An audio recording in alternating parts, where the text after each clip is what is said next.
Hey everybody, check it out. Mark Harris, 1555 Filmworks. Thank you all for your time. Um, Happy holidays and all that great stuff. Check it out. I'm going to have my notes right here, so I'm going to be looking down at the notes. But I'm going to talk about 5 places where you can find investors. 5 places where you can find investors for your film. One, also always the studios. Well, we know on the studio level, once your project get into development, it takes time. It could take years and years in order for that project to get made, or it could be shorter than that. It just all depends on the studio. But the studio is always, it's not always a place. It's one of the most difficult places to find production or investors for your film. But it's absolutely a place where one can go and find investors for their film, the studio level. So we already know the studios are making films, so that's number one. But we know how difficult it is to get your project on the studio level if you don't have an agent. But I just had to mention the studio level. Okay, now let's deal with reality here for independent filmmakers. Number 2 for us is always you're looking at real estate investors, you're looking at professional athletes, you're looking at bank, hedge funds. Those are some areas where you can find investment for your film. Again, real estate investors, people who invest their money into real estate, professional athletes, banks, hedge funds. These people have passive income, and they're looking for tax write-offs. So more than likely, they probably have more interest investing in film, and they can use that as a tax write-off. One of the greatest areas, if not the greatest areas, to avoid taxes is legally avoid taxes is the real estate. So they're always looking at where they can place their money at. Number 3, family members and friends. You can always go to family members and friends, get $1,000 here, a couple of $1,000 here, $100 here, $1,000 here. People use the GoFundMe's, and this is more likely where your families and your friends invest in your film, or they donate towards your film. Number 3 is family members and friends. Number 4, local business owners or business owners in general. So one of the things that you can do is once you approach a business owner, right, to invest in your film, you can use their, you can do it like a deal where you're doing product placement. So if you invest this in invest this amount of money into my film, we can use your clothing line, or we can use your business, or we can use your product into this in my film, this product placement. I say this, business owners, if you're a smart and savvy business owner, this always a great opportunity to get more exposure for your business, because you're looking at if someone released their film, whether even if it's on free on YouTube, or there's this exposure for your business. So it's always good to look into to take filmmakers seriously when they approach you to get investments for their film, and say, okay, it should actually be a part of your marketing budget as local business owners. You should always look into the film business to invest in, or to put your product in, because filmmakers and these films are getting millions and millions of views. That's like advertisement for you. That's more advertisement you're gonna get from ABC, CBS, Netflix, whoever. You're going to see so many. So many eyes are going to be on your product. So it's always important for local business owners to look at the filmmakers in your community, and if they have, as a matter of fact, they have films out here, it's always look into that to see how you can be a part of that.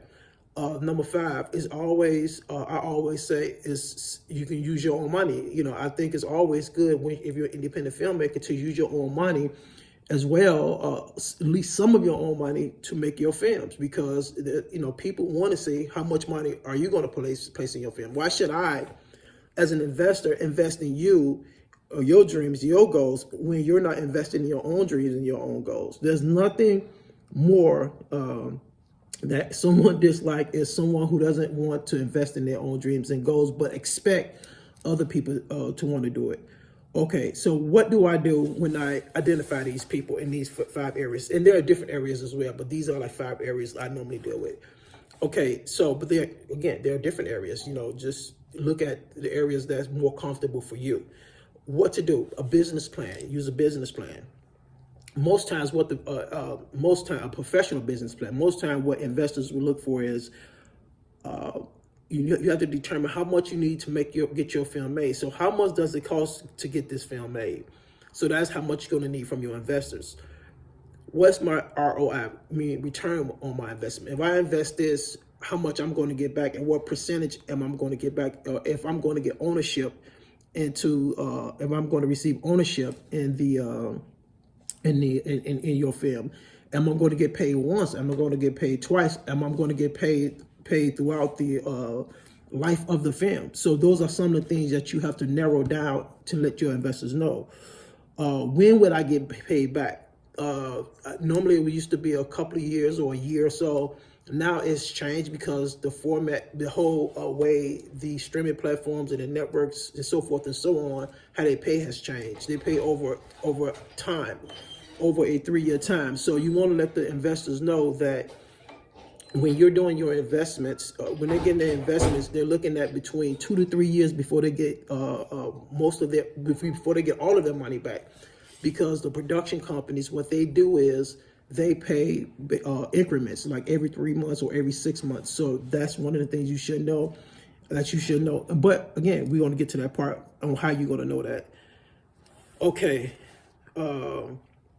Once you approach the investors with your business plan, you also have to have a letter of intent from your actors, a known director, pre-sales from the network streaming platforms and so forth and so on. Again, we already dealt with those pre-sales. Okay, when you get money, make sure when you get your money from your investors, this is very important. This is key. This is highly important. Make sure that you have a business account. You can't take people's money to invest in your business and use your personal account. You have to go to the bank and set up a business account. A business account that's for your business, or give you an example. If your film is titled JoJo whatever, you can set up a business account, JoJo whatever LLC. So therefore, as a business account, you conducting a business. You're conducting your business, the film as a business. So when your investors, they can use this as a write-off. So you want to make sure that you're very professional, that you open a business account. I have to repeat. Do not take investors' money and put that money into your personal account. Put that money into a business account. You have to have a business account. And because when they're writing out the checks and they say, okay, it's time to write a check, and they say, okay, who do I make the check out to? Or who do I make this cashier's check out to? Or who do I wire this money to? Oh, I need you to wire it to Mark Harris. Red flags will go up. Wait a minute. Is this a business account or this is your personal account? Oh, this is my personal account. And that could kill the deal for you, because savvy investors want to do businesses with other businesses. They don't want to do business with the personality or just a person, and that person is not a brand. So even if you look at Jay-Z, Jay-Z is not doing business under his personal accounts. He's doing business on a business account. Beyonce doing business on a business account. When it comes to studios, right? Studios are not going to, like, if you're making a film with them, and you're doing it, it is a partnership, a joint venture, and it's time for them to cut the check, and they say, okay, make the check out to Mark Harris. Wait a minute, that's kind of shady.